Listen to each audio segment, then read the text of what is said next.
Pendidikan bersama jaringan Mnet Pemersatu Hati selalu dinanti. Assalamualaikum warahmatullahi wabarakatuh. Selamat pagi sahabat sehat Maripro, kaum muslimin dan muslimat di mana saja Anda berada, pecinta tausiah subuh bersama Maripro. Alhamdulillah di hari Rabu ini 8 September 2021 atau bertepatan juga dengan tanggal 1 Safar. Ya, 1 Safar Ustaz. 1 Safar 1443 Hijriah. Kembali kita bersua di udara di ajang tausiah subuh bersama Maripro. Makin nyata makin terasa lebih dari jam mulai biasa.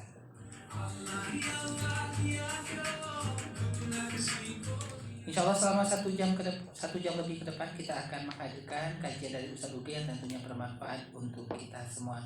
Dan langsung kita sapa Ustaz Uge. Assalamualaikum Ustaz Uge. Waalaikumsalam warahmatullahi wabarakatuh. Sehat Ustaz? Alhamdulillah sehat. Alhamdulillah. Silakan disapa dulu sahabat kita Ustaz.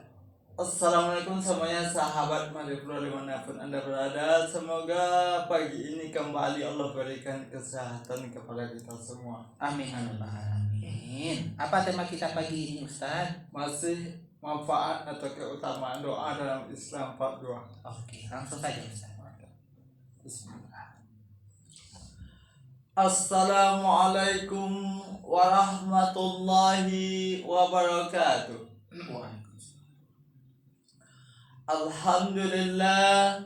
Alhamdulillahi rabbil alamin alladzi khalaqal insana fi ahsani taqwim.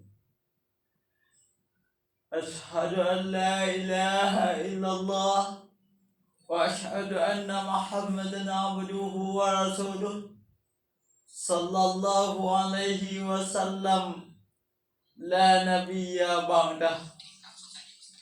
Allahumma fasalli wa sallim wa barik ala Muhammad wa ala alihi wa ashabihi ajma'in.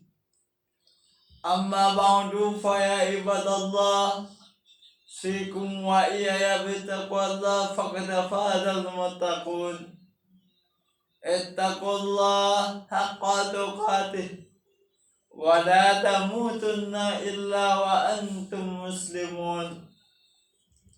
Kaum muslimin, sahabatku dimanapun Anda berada, segala puji dan syukur kita persembahkan kepada Allah Subhanahu wa ta'ala. Allah adalah Tuhan semesta alam. Tidak ada Tuhan selain Allah Subhanahu wa ta'ala yang patut dan pantas untuk disembah, untuk dipuji dan minta tolong dalam kehidupan kita. Allah telah berikan kita nikmat yang sangat banyak, yang luar biasa banyaknya, sehingga apabila kita coba menghitung nikmat Allah pun katakan dalam ayatnya, "En ta'uddu ni'matallah la tuhsuha." Jika kalian menghitung-hitung nikmatku, kata Allah, maka kalian tidak akan sanggup untuk menghitungnya.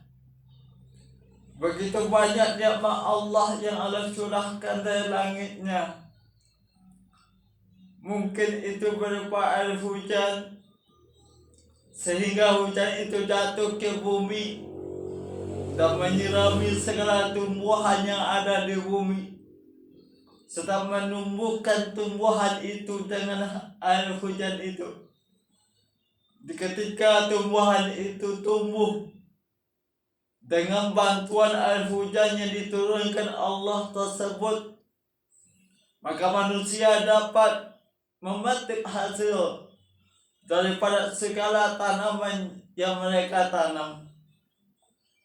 Gak mungkin rasanya padi bisa tumbuh tanpa ada air yang menyirami daripada tumbuhan atau padi tersebut. Makanya semuanya tumbuh itu bisa dengan baik, bisa dengan sempurna karena bantuan air hujan. bisa kita lihat dan kita rasakan. Mungkin dalam waktu 1 bulan, 2 bulan, ataupun lebih, ketika hujan itu nggak turun ke bumi, nggak membasahi tumbuh-tumbuhan, nggak ada pengairan, maka terasa bagi kita manusia betapa sulitnya hidup tanpa air hujan. Apalagi sawah yang mengandalkan air hujan, yang disebut dengan tada hujan. Maka semua tumbuhan dan padi di sawah itu membutuhkan air hujan. Itulah nikmat Allah Subhanahu wa Ta'ala yang Allah turunkan untuk manusia. Akan tetapi di ketika nikmat Allah banyak kepada kita, Allah katakan, inna a'tayna kal kautsar. Sesungguhnya kembalikan nikmat yang sangat banyak kepada kalian, kata Allah. Dari nikmat Allah yang banyak itu, Allah minta 2 hal. Yang pertama adalah fasolli lirabbik. Salatlah engkau kepada Tuhanmu, kata Allah. Itu wujud syukur kita kepada Allah. Dari sekian nikmat yang kita dapatkan dari Allah Subhanahu wa Ta'ala, Allah minta kita untuk salat kepada Allah. Salat itu pun sebetulnya diperintahkan oleh Allah untuk kita, bukan untuk Allah Subhanahu wa Ta'ala. Sebab kenapa? Allah pun katakan dalam ayatnya, wasta'inu bisabri wassalah. Salah satu fungsi salat itu adalah tempat pertolongan kita, sarana untuk minta tolong kepada Allah. Makanya salat itu penting bagi kita. Yang kedua daripada nikmat Allah itu, Allah perintahkan juga wanhar. Berkorbanlah kalian dari nikmat yang aku berikan kepada kalian, kata Allah.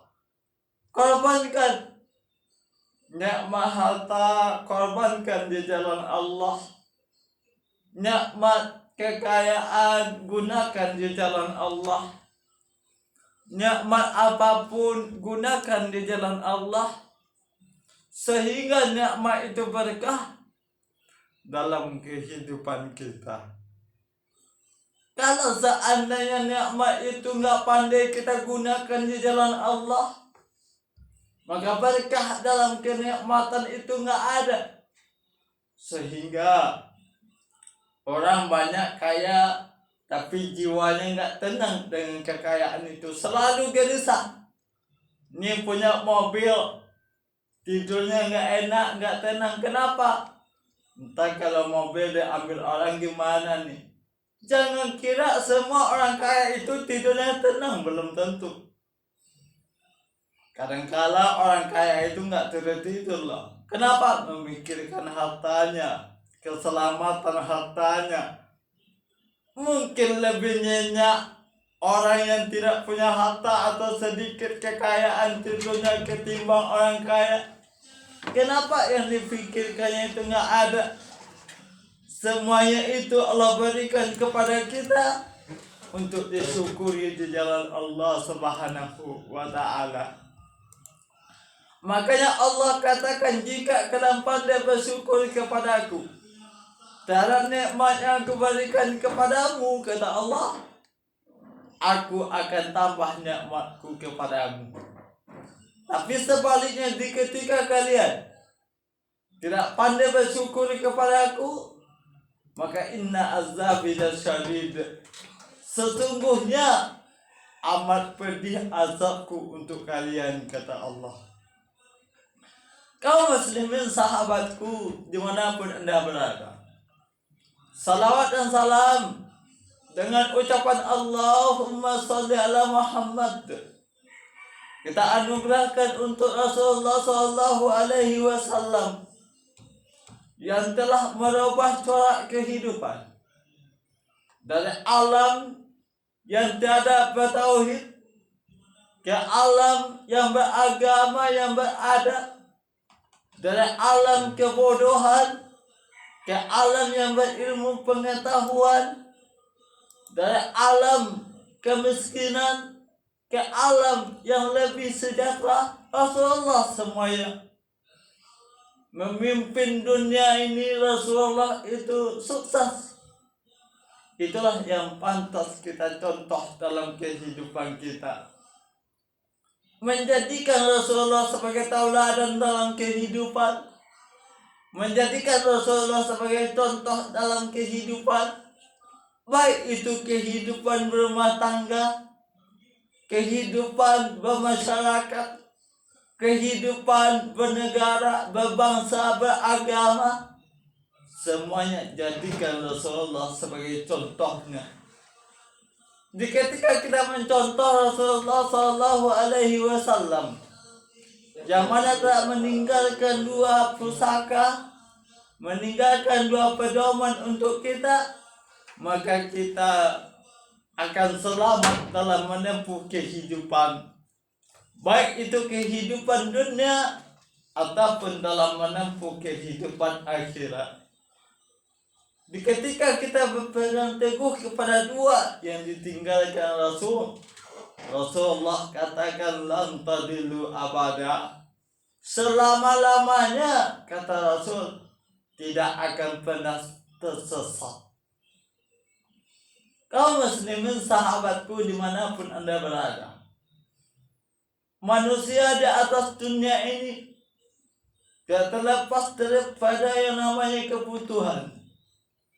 Salah satu kebutuhan manusia itu adalah beribadah kepada Allah Subhanahu wa Ta'ala. Khususnya istimewa orang mukmin, orang yang beriman, orang yang Islam, beribadah dan menyembah serta mengabdi kepada Allah Subhanahu wa Ta'ala. Kenapa? Karena memang itu salah satu tujuan Allah menciptakan manusia. Wa ma khalaqatul jinna wal insa illa liya'budun. Dan tidak akan pernah aku menciptakan jin dan manusia, kata Allah, kecuali tujuannya untuk mengabdi kepadaku, kata Allah. Jadi jelas di sini apa tujuan kita diciptakan oleh Allah Subhanahu wa Ta'ala. Bahkan ketika kita masih di dalam rahim ibu kita, Allah sudah tanya kepada kita. Apa pertanyaan Allah? Alastu birabbikum, apakah aku tidak Tuhanmu, kata Allah. Maka di ketika itu kita menjawab, qalu bala syahidna, ya kami bersaksi engkau Tuhan kami. Di ketika kita bersaksi, sejak persaksian itu, maka artinya apa? Kita punya perjanjian, punya konsekuensi bahwasanya segala apa yang diperintahkan Allah akan kita lakukan dalam kehidupan kita. Sebaliknya, segala apa yang dilarang oleh Allah akan kita tinggalkan dalam kehidupan kita. Itulah konsekuensi kita dalam menjalankan aktivitas kehidupan. Itu udah janji kita kepada Allah. Lantas pada saat ini, setelah kita hidup di atas dunia, setelah kita balik dan berakal, apakah kita menjalankan perjanjian yang telah kita buat dengan Allah Subhanahu wa Ta'ala? Kaum muslimin sahabatku dimanapun Anda berada, jadi sebetulnya dalam kehidupan kita harus mesti dan wajib hidup itu dihiasi dengan ibadah. Apapun bentuk kegiatan kita, ibadah. Apapun bentuk perkataan kita, bernilai ibadah. Apapun bentuk amal kita, berbentuk ibadah. Semestinya seperti itu. Dalam kehidupan mestinya seperti itu. Jangan jadikan kehidupan kita tidak ada artinya ibadah di dalam menjalankan kegiatan kita. Apapun yang kita lakukan dalam kehidupan kita, jadikan itu suatu ibadah di sisi Allah Subhanahu wa Ta'ala. Kaum muslimin, sahabatku dimanapun Anda berada. Jadi pada hari yang telah berlalu, kita telah sampaikan bahwasanya manfaat atau keutamaan doa dalam pandangan Islam itu, yang pertama kita sampaikan kemarin bahwasanya doa itu bisa mengubah takdir. Lantas pada kesempatan kali ini kita bahas yang kedua, yaitu tentang manfaat atau keutamaan doa dalam kehidupan. Dalam pandangan Islam itu adalah doa itu merupakan suatu bentuk ibadah. Nah, inilah yang kita uraikan pada kesempatan ini. Kaum muslimin, sahabatku dimanapun Anda berada, di ketika Allah perintahkan kepada kita, ud'uni astajib lakum, berdoalah kalian kepadaku, aku kabulkan doamu untukmu. Allah katakan seperti itu. Jadi doa itu selain daripada perintah Allah Subhanahu wa Ta'ala, merupakan suatu kebutuhan bagi manusia dan ibadah dalam melakukan doa. Subhanallah. Udahlah ini perintah Allah Subhanahu wa Ta'ala dan menjadi suatu kebutuhan dalam kehidupan kita, menjadi ibadah lagi dalam berdoa. Kalau yang namanya ibadah, tentu Allah balas dengan suatu pahala. Apa maknanya? Di samping Allah kabulkan doa kita, di samping Allah penuhi hajat kita, di samping Allah penuhi kebutuhan kita, lantas di ketika berdoa Allah berikan pahala kepada kita. Luar biasa agama Islam, luar biasa pengasih dan penyayang Allah. Sekalipun doa itu belum dikabulkan Allah, sekalipun harapan kita belum terwujud dalam kehidupan kita, tapi di ketika kita sudah berdoa kepada Allah, itu merupakan suatu ibadah dan dibalasi oleh Allah dengan pahala yang berlipat ganda. Luar biasa. Itulah agama Islam, mudah dalam mendapatkan pahala. Bahkan setiap kebaikan yang kita lakukan dalam kehidupan kita, balasannya banyak. Bahkan sampai 10 kali lipat, bahkan ada yang ratusan kali lipat dibalasi oleh Allah Subhanahu wa Ta'ala. Akan tetapi di ketika keburukan, amal yang tidak baik kita lakukan, suatu dosa yang kita lakukan, kesalahan yang kita amalkan, maka balasan Allah Subhanahu wa Ta'ala hanya satu balasan. Begitulah maha pengasih dan maha pemurahnya Allah Subhanahu wa Ta'ala. Makanya kita jangan bosan berdoa. Ini kadangkala baru sebentar kita berdoa, lantas nggak dikabulkan Allah, kita udah nyerah. Nggak mau doa lagi. Itu suatu kesalahan. Bisa jadi Allah mengabulkan setelah kita berdoa itu selalu kepada Allah. Bisa jadi doa itu dikabulkan oleh Allah di ketika kita memang butuh doa itu. Kadang-kala kita belum butuh doa itu, lantas kita ingin dikabulkan doa itu. Tentulah Allah belum mengabulkan. Allah lebih tahu kapan kita butuh doa itu. Allah lebih tahu kapan doa itu mesti dikabulkan. Allah lebih tahu kapan doa itu diwujudkan jadi kenyataan dalam kehidupan. Makanya dalam berdoa itu jangan berputus asa, selalu berdoa. Namanya saja berharap, tentulah kita menunggu. Kalau kita menunggu suatu harapan, tentu harus sabar. Ini doanya banyak tapi sabarnya nggak ada. Gimana doa mau dikabulkan? Berdoa butuh kesabaran. Semakin kita sabar dalam berdoa, tentulah Allah semakin sayang kepada kita. semakin sayang Allah kepada kita, tentu setiap doa dan hajat kita dikabulkan oleh Allah Subhanahu wa Ta'ala.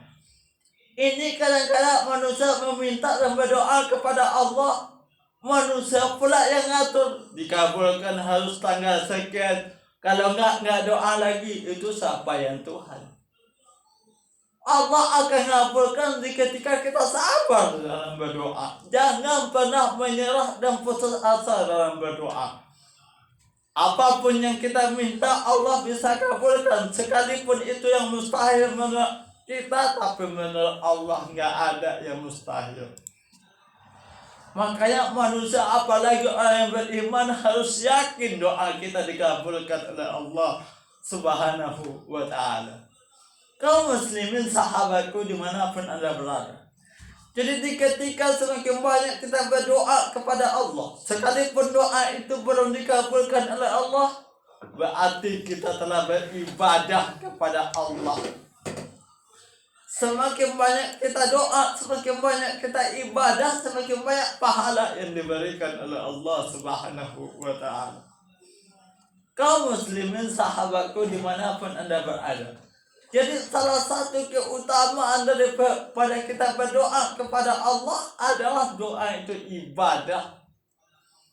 Semakin beribadah, semakin kita berharap kepada Allah, Allah tentu semakin suka dengan kita. Kadang-kadang Allah mengetes kita, menguji kita. Sampai kapan hambaku sabar dalam memohon kepadaku?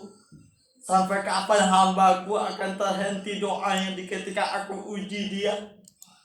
Allah akan menguji kita. Semakin dekat kita dengan Allah, Allah semakin besar memberikan ujian kepada kita.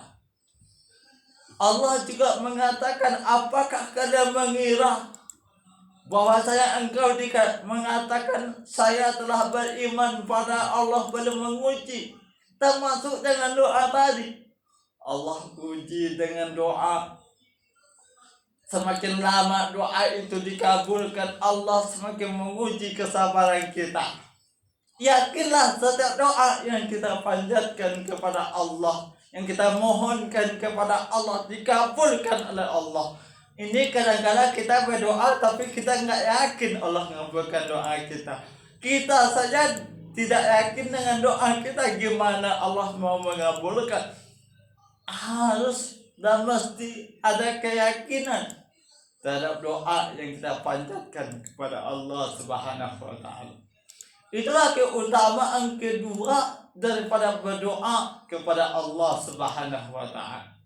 Selanjutnya, manfaat daripada doa dalam kehidupan kita adalah doa merupakan suatu wujud atau suatu kekuatan dalam menghadapi musuh. Ini mungkin banyak kita lihat dan mungkin telah kita alami dalam kehidupan kita. Dalam kehidupan ini, tentunya manusia mau tidak mau mungkin ada musuh dalam kehidupan mereka. Baik itu musuh itu berupa manusia yang lain, ataupun musuh itu mungkin berupa makhluk lain, berupa binatang mungkin, ataupun berupa yang lain. Artinya adalah manusia itu mungkin dalam kehidupannya pernah ada musuh yang mesti dihadapi dalam kehidupan mereka. Kadang-kadang musuh itu kekuatannya lebih besar daripada kita. Kadang-kadang kita nggak sanggup menghadapi musuh.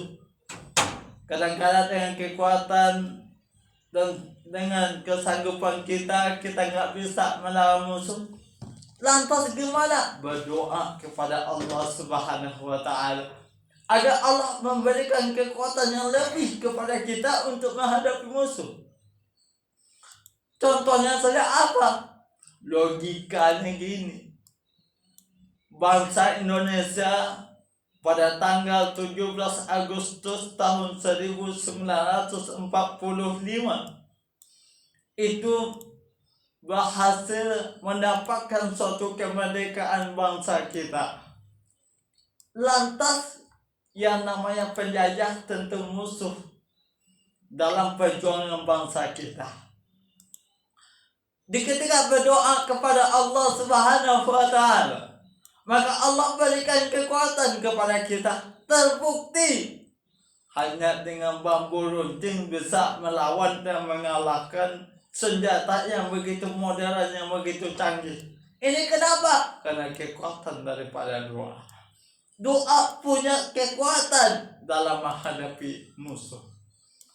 Siapapun musuh kita, kalau kita berdoa kepada Allah, lantas Allah berikan kekuatan kepada kita, maka musuh itu akan mampu kita kalahkan seperti apapun kekuatan musuh itu. Jadi jangan pernah menyerah terhadap suatu usaha kalau belum diiringi dengan doa. Berdoa dan berusaha adalah kekuatan bagi kita.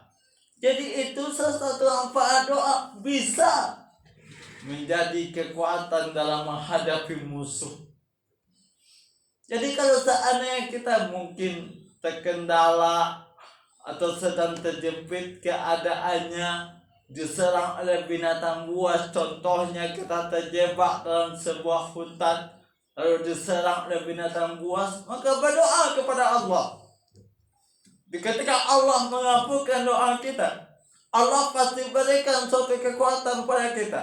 Bisa jadi dengan doa yang kita mohonkan kepada Allah Subhanahu wa Ta'ala, maka binatang yang akan menyerang kita, seandainya dia akan mampu mengalahkan kita dan menyerang kita, tapi karena Allah berikan kekuatannya untuk kita, lantas Allah bisa jadi memalingkan arah binatang itu kepada arah yang lain.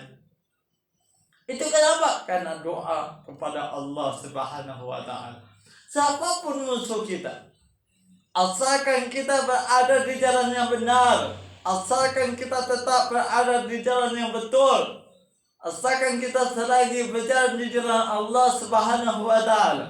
Dan kalau seandainya ada musuh, berdoalah kepada Allah, sebab doa punya kekuatan untuk melawan musuh. Kaum muslimin sahabatku dimanapun Anda berada, jadi kalau seandainya kita punya suatu kendala dalam menghadapi suatu musuh, maka banyaklah berdoa kepada Allah Subhanahu wa Ta'ala. Itulah manfaat berikutnya daripada doa yang kita mohonkan kepada Allah Subhanahu wa Ta'ala. Selanjutnya, yang tak kalah penting, bahwasanya manfaat daripada doa itu adalah menjauhi murkanya Allah. Dalam sebuah sunnah Rasulullah SAW juga mengatakan, barang siapa yang tidak meminta kepada Allah, maka Allah akan murka kepadanya. Ini hadis riwayat Tirmizi. Jadi jelas di sini bahwasanya kalau kita tidak berdoa kepada Allah, Allah akan marah kepada kita. Begitu sayangnya Allah. Allah ingin hambanya berdoa dan meminta kepada Allah. Kalau nggak minta, nggak berdoa kepada Allah, Allah pun bisa marah kepada kita. Kenapa? Karena kesombongan kita. Jadi doa bisa menjauhkan murkanya Allah. Doa bisa menghilangkan marahnya Allah. Mungkin dalam kehidupan kita Allah marah kepada kita karena dosa-dosa dan kesalahan yang telah kita lakukan. Lalu bentuk aplikasi marahnya Allah kepada kita, mungkin itu berupa musibah, ataupun berupa bencana, ataupun berupa penyakit dan sebagainya. Mungkin bisa berupa kemiskinan, berupa jabatan yang dihilangkan. Banyak mungkin murka Allah yang datang kepada kita akibat daripada kesombongan kita.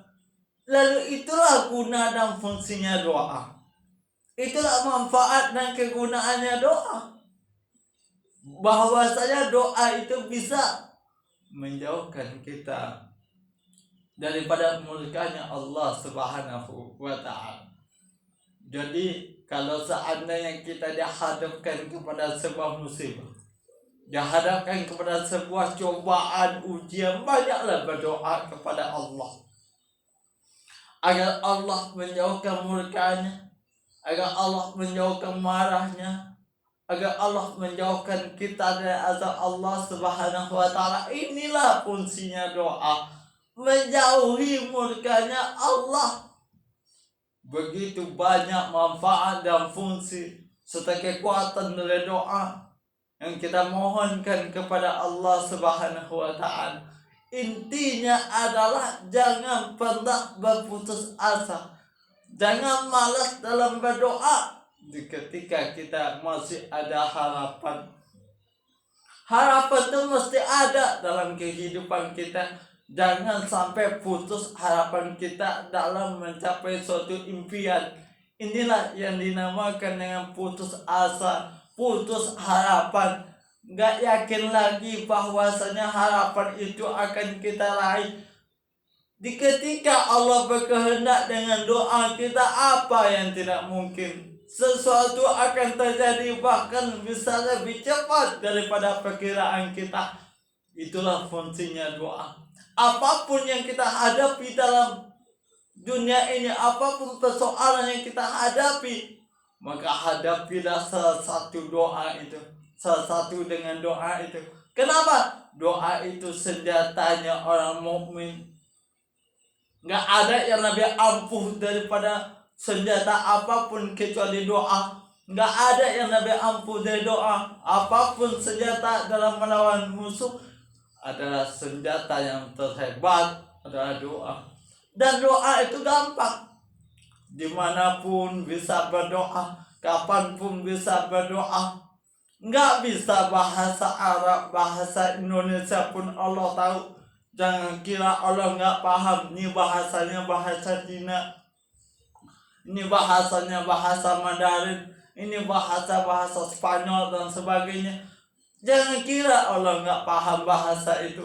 Semua bahasa apapun di atas dunia ini yang diucapkan oleh manusia, Allah ngerti, Allah paham semuanya. Allah Maha tahu. Jadi jangan kira ini bahasa Spanyol Allah ngerti, nggak. Allah lebih tahu daripada kita. Jadi apapun bahasa kita dalam berdoa kepada Allah, Allah paham. Jangankan yang kita ucapkan, dalam hati kita saja berdoa kepada Allah, Allah tahu. Allah ngerti, apalagi yang kita ucapkan.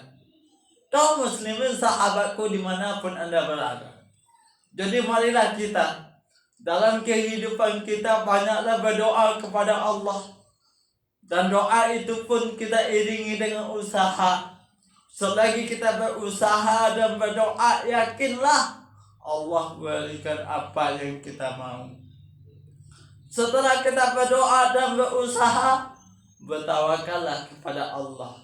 Iza azamta fatawakkal ala Allah.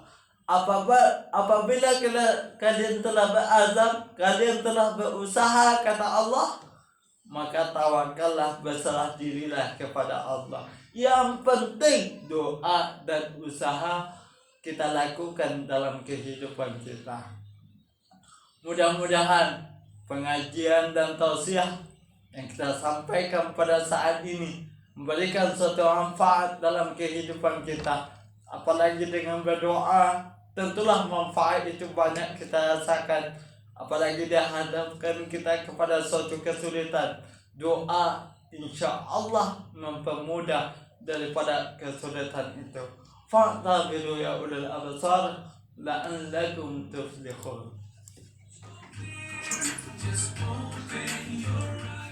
Alhamdulillahirrahmanirrahim. Terima kasih kepada Ustaz Uki yang telah mengadakan kajian di ruang dengar kita masih mengenai doa ya di bagian kedua. Dan sahabat sehat Mari Pro, silahkan bertanya di 0823 86447487 0823 86447487 dan via SMS 0823 91853046. Langsung kita terima